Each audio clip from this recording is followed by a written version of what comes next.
मतध्यायेत् कपिश्रेष्ठं चतुरावरणान्वितं वामभागां सितां पत्नीं सूर्यपुत्रीं सुवर्चलां पश्यन्तं स्निग्धया दृष्टास्तवक्त्रमुकाम्बुजं चित्रचामरसंरिक्तं विरसाज्येषसेवितं मुक्ताहारगणोपेतं रत्नकुण्डलभूषितं दैवीभूषितग्रीवं कनकाङ्गदधारिणं नानामणिसमोत्कीर्णा किरीटोज्ज्वलशेखरं मेघलाधामसंवीतं मणिनूपुरशोभितं पद्मासने समासीनं పీతాంబరసమన్వితం తుభ్యం దాస్యామి హనుమద్దేవ ప్రణతోస్మిం పదాంబుజే.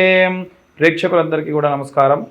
ఫిబ్రవరి మాసంలో ద్వాదశ రాశుల వారికి ఎలా ఉండబోతుందో ఇప్పుడు మనం తెలుసుకుందాం. 2025 ఫిబ్రవరి మాసం నందు వృశ్చిక రాశి వారికి కాస్త మిశ్రమ ఫలితాలు గోచరిస్తూ ఉన్నాయి. గత నెలతో పోల్చుకుంటే బాగుందని చెప్పాలి.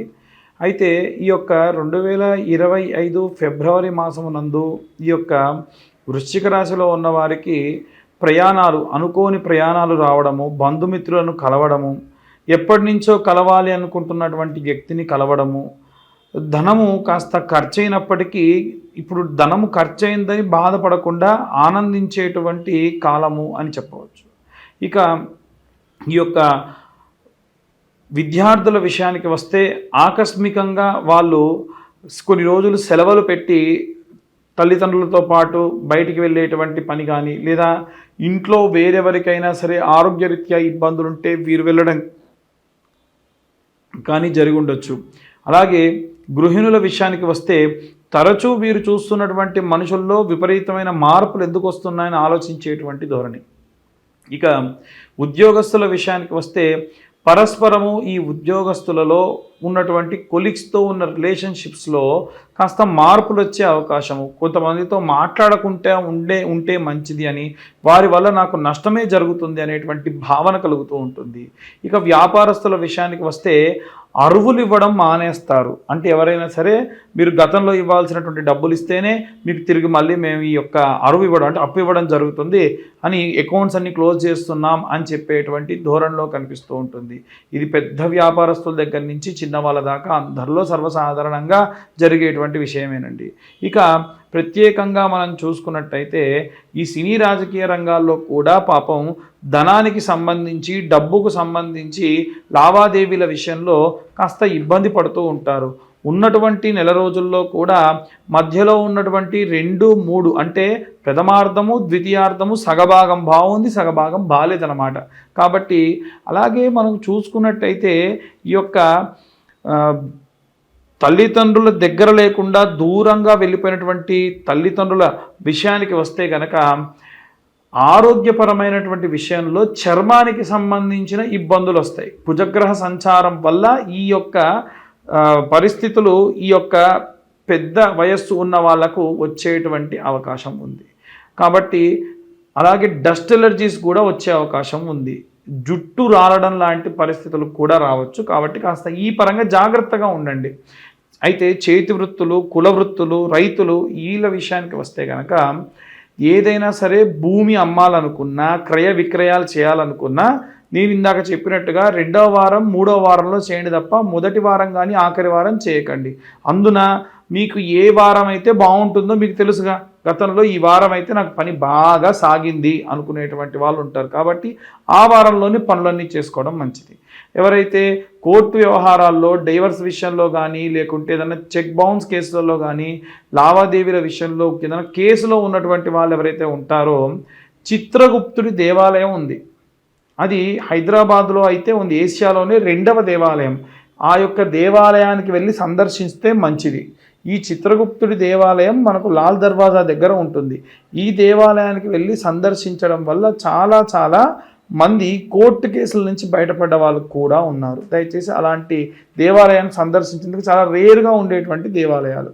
ఇక ఎక్కడైతే ఎవరైతే ఈ యొక్క అన్ని వర్గాల వారికి సంబంధించిన వారిలో ఎవరైతే వివాహం కోసం అధికంగా ప్రయత్నాలు చేస్తూ ఉన్నారో, మీరు దగ్గరలో ఉన్న శివాలయాన్ని చూడండి. ఏ శివాలయంలో అయితే శివాలయం మీలో ఉన్నటువంటి శివలింగం పైన ఉన్నటువంటి దగ్గర ఏదైనా ఒక ఆకృతిలో ఏదైనా గీతలు లాంటివి ఉంటే అది ప్రత్యేకమైన శివలింగము. ఏదైనా వర్ణం కొంతమంది ఏం చేస్తారంటే ప్రతిష్ఠించిన శివలింగాలు ఆ ప్రాణవట్టం వరకు వేరుగా చేయించి మరకత స్ఫటికము కానీ అలా మరకత లింగాల్ని ప్రతిష్ఠిస్తారు.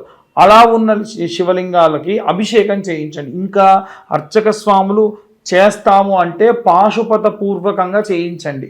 హోమాలు కానీ ఈ యొక్క అభిషేకాలు కానీ చాలా విశేషమైనటువంటి ప్రతిఫలాలు అలాంటి శివలింగానికి చేస్తే దక్కుతాయి. అయితే ఈ యొక్క వివాహం కోసం ఎదురు చూస్తున్న వాళ్ళలో మొన్న మాకు ఫోన్ చేసి అడిగిన వాళ్ళు ద్వితీయ వివాహం చేసుకునే వాళ్ళు కూడా ఉన్నారు. మీ యొక్క జాతకంలో కలత్ర దోషములు ఉంటే వాటికి సంబంధించిన హోమములు చేయించుకుంటే ఈ యొక్క దోషములన్నీ నివారణ చెందవచ్చు. కాబట్టి ఈ పరంగా మీరు వెళ్ళండి, చాలా అద్భుతాలు జరుగుతాయి. ఇవన్నీ కూడా గోచార రీత్యా చెప్పే విషయాలే. మళ్ళీ చాలామంది మాకు ఫోన్లు కానీ మెసేజ్లు కానీ చేసి ఎలా చెప్తున్నావు మా జాతకం నువ్వు అని అడిగితే గోచార రీత్యా మాత్రమే ఇవి చెబుతున్నాము, కేవలం పేరు మాత్రమే ఉంది అన్న వాళ్ళకు మాత్రమే చెబుతున్నాము.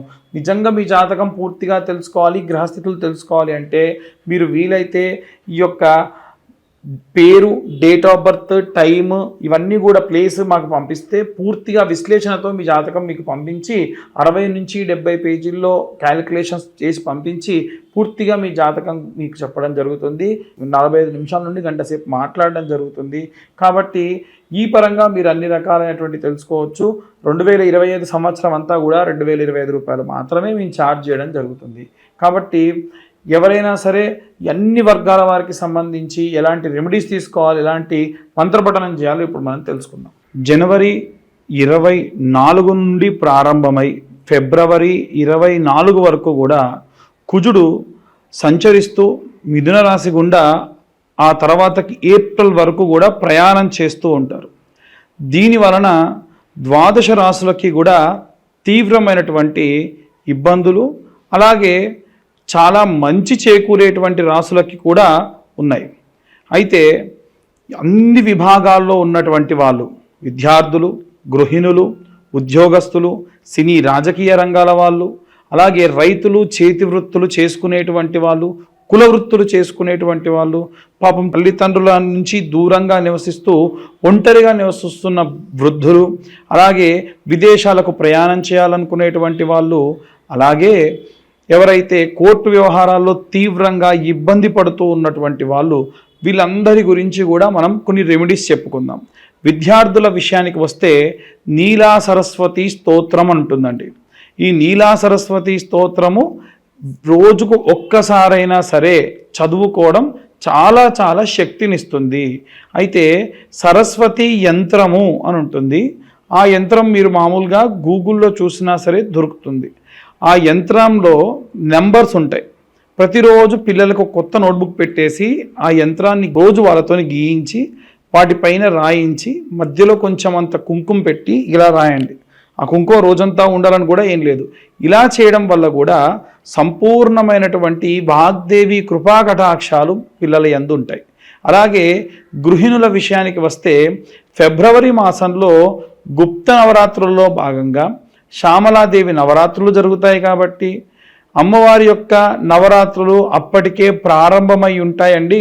మరి ఎలా అనే వాళ్ళు కూడా ఉన్నారు. కాబట్టి ఈ నవరాత్రుల్లో కనీసం 9 సార్లు గౌరమ్మను తయారు చేసుకొని మీ ఇంట ఒక మంచి ప్లేట్ చూసుకొని దాంట్లో గౌరమ్మను పెట్టేసి, తమలపాకు లాంటిది పెట్టొచ్చు కానీ వాడిపోతుంది, వడలిపోతుందండి అనేటువంటిది చెబుతున్నారు. కాబట్టి ఒక మంచి ప్లేట్ చూసుకొని దానిపైన అమ్మవారిని గౌరమ్మగా మీ వీలును బట్టి చేసుకొని, మనకు అమ్మవారు ఎలాంటి వర్ణంలో ఉంటారు అనంటే మరకత వర్ణము అని అంటారు. కాబట్టి అలాంటి మరకత వర్ణంలో ఉండేటువంటి కుంకుమతోని అమ్మవారికి అర్చన చేయాలి. అది ఎలా చేస్తారండి అనేవాళ్ళు కూడా ఉన్నారు. ఎలా అంటే అమ్మవారికి సంబంధించినటువంటి వర్ణనలో మనకు కుంకుమ దొరుకుతుంది. ఆ కుంకుమే కుబేర కుంకుమ. ఆ కుంకుమతో ఈ నవరాత్రుల్లో నవమ అంటే 9 సార్లు కుంకుమార్చన చేయడం వల్ల సంపూర్ణ శ్యామల కృపా కటాక్షాలు అందుతాయి. ఆ కుంకుమని 9 రోజుల తర్వాతకి పచ్చకర్పూరం వేసి దాచుకొని ప్రతి ఇంట్లో ఉన్న ప్రతి ఒక్కళ్ళు ధరించడం వల్ల ఎన్నో రకాలైనటువంటి కష్టములని కూడా అమ్మవారు కడతీరుస్తుంది అని శాస్త్రోక్తంగా చెప్పడం జరిగింది. ఇక ప్రత్యేకంగా ఉద్యోగస్తులు అలాగే వ్యాపారస్తుల విషయానికి వస్తే ఉద్యోగస్తుల్లో చాలా వరకు ఉన్నటువంటి ఇబ్బందులు ఎలా వస్తున్నాయి అనంటే శత్రు భయము కానీ లేదా ఉన్నటువంటి అధికారులు ఏవైనా సరే ఉద్యోగంలో నుంచి తీసివేస్తారు అనేటువంటి భయం కానీ కలుగుతుందేమో అన్న భయం అధికంగా ఉన్న కారణం వల్ల వీరు ఆంజనేయ స్వామి యొక్క లాంగూలా స్తోత్రం చదువుకోవడం చాలా మంచిది. రోజుకు ఒకసారన్నా హనుమత్ లాంగూలా స్తోత్రం విన్నా చదివినా సంపూర్ణ కృపాకటాక్షాలు అందుతాయి. ఇది వ్యాపారస్తుల విషయంలో కూడా అలాగే చేయడం ఎంతో మంచిది. వీరు ప్రత్యేకంగా రోజు దీపారాధన చేసేటప్పుడు ఉద్యోగస్తులైతే నువ్వుల నూనె ఆముదం కలిపి, అలాగే ఎవరైతే వ్యాపారస్తులు ఉంటారో వ్యాపారస్తులైతే అమ్మవారి యొక్క విప్ప నూనెతోని పూజ చేయడం చాలా విశేష వ్యాపారాభివృద్ధి కలుగుతుంది. ఇక మనం ప్రత్యేకంగా చూసుకున్నట్టయితే ఈ యొక్క రాజకీయ రంగాలు, సినీ రంగాల్లో ఉన్నటువంటి వాళ్ళు ప్రత్యేకంగా దుర్గా కవచాన్ని చదవడం కానీ వినడం కానీ ఎంతో శక్తినిస్తుంది. అమ్మవారు మీకు మీ కుటుంబం చుట్టూ కూడా ఒక రక్షణ వలయంలా ఏర్పడి ఎల్లప్పుడూ కాపాడుతూ ఉంటుంది. ఇక ఈ యొక్క సినీ రాజకీయ రంగాల వారే కాకుండా చేతి వృత్తులు చేసుకునే వాళ్ళు కానీ, లేదా కుల వృత్తులు చేసుకునే వాళ్ళు కానీ, అలాగే రైతులు కానీ భూ సంబంధితమైనటువంటి అనుకూల స్థితి కలగాలి కాబట్టి నిత్యము రోజు ఒక మంత్రం చదువుకోవాలి. ఒకటే మంత్రం రోజు చదువుకోవాలి. ఏమిటా మంత్రం అంటే శరవణ భవాయ విద్మహే కార్తికేయాయ ధీమహి తన్నో స్కంద ప్రచోదయాత్. ఈ మంత్రాన్ని చదవడం వల్ల ఈ విభాగంలో ఉన్న వారందరికీ కూడా అనుకూల పరిస్థితులు కలుగుతాయి. ఇక ప్రత్యేకంగా చూసుకున్నట్టయితే ఎవరైతే కోర్టు వ్యవహారాల్లో ఇబ్బంది పడుతూ ఉన్నారో, విదేశాలకు ప్రయాణమై ఎదురు చూస్తూ ఉన్నారో, ఎవరైతే విశేషమైనటువంటి వివాహం కోసం ఎదురు చూస్తూ, అంటే ఏజ్ మరీ ఎక్కువైపోయి వివాహం కావట్లేదు అని ఎదురు చూస్తున్నారో, సంతానం కావట్లేదు అని ఎదురు చూస్తున్నారో వారు దక్షిణామూర్తి స్తోత్రాన్ని చదువుకోవడం మంచిది. దక్షిణామూర్తి స్తోత్రము వీరికే కాదండి, అందరూ కూడా చదవచ్చు. ఆ దక్షిణామూర్తి స్తోత్రం చదివితే పరమశంకరు అంటే ఆది శంకరాచార్యుల వారి స్వయంగా చెప్పారు, ఏలిన నాటి అర్ధాష్టమ అష్టమ శని దోషములు ఏమున్నా సరే తీసేసేటువంటి అద్భుతమైనటువంటి స్తోత్రం ఏది అంటే దక్షిణామూర్తి స్తోత్రం. కాబట్టి అందరూ కూడా ఈ విధంగా చేసుకోవడం విశేష ప్రతిఫలాలు దక్కుతాయి. చాలామంది ఇవన్నీ కాదండి మీరు ఎలా చెబుతూ ఉన్నారు జాతకము, మీ జాతకం గురించి పూర్తిగా తెలుసుకోవాలనుకుంటున్నాం, మీరు ఎలా చెప్పగలుగుతున్నారంటే గోచార రీత్యా మాత్రమే మేము మీకు జాతక విశ్లేషణ అనేది ఇలాంటి రెమెడీస్ అనేవి చెబుతున్నాం.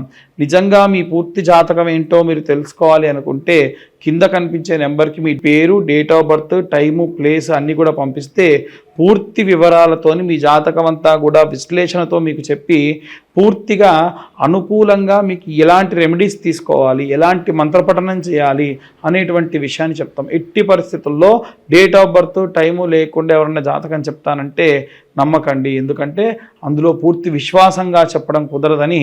ఎందుకంటే పేరు బలం గల వాళ్ళందరూ ఒకేలా ఉంటే ఈ ఇబ్బంది ఏమిటి, మంచి పేరు ఏదో అందరూ అదే పెట్టుకుంటారు కదా. కాబట్టి పేరు వల్ల వచ్చేటువంటిది కేవలం పావంతు మాత్రమే. పూర్తి 100కు 100% ఆ పేరు బలం మీద వచ్చేటువంటివి ఉండవు. కాబట్టి వీలైనంత వరకు కూడా పేరు బలంతో చెప్పేటువంటి దాని గురించి నమ్మకండి. మీ పూర్తి డేట్ ఆఫ్ బర్త్ టైం ఉన్న వాళ్ళే జాతకం గురించి తెలుసుకునే ప్రయత్నం చేయండి. లేదా ఇప్పుడు మేము చెబుతున్నటువంటి గోచార రీత్యా చెప్పేటువంటి విషయాలు మీ పేరు బలంపై మీరు సరిచూసుకోవచ్చు. ధన్యవాదాలు.